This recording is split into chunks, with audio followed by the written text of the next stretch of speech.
I'm Anita Maness. I am the K-5 administrator, and I began in 2016 with SCVCS. I'm a graduate of Columbia College, also a graduate of the University of South Carolina, where I received my degree in administration. From there, I've also done extensive coursework with Converse in reading. Loved education with that, and I did have a role model. I have an uncle that was a superintendent, teacher, high school, went all the way through, but was a superintendent for many, many years in the lower part of the state.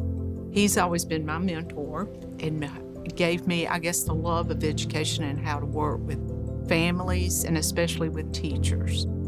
My experience when I was in school, I think, was that just the organization that we had. We were always in a self-contained classroom in elementary.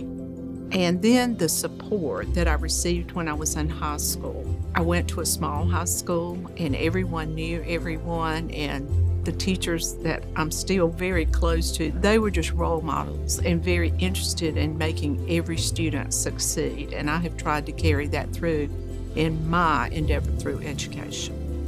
What SCVCS can provide for your child is a safe environment, which is so important to parents right now with all the happenings that have been across the United States. And I know there is a fear of when you leave your child at a school of not wanting to receive a call or an alert. But if your child is with you in your home, you know they are in a safe environment.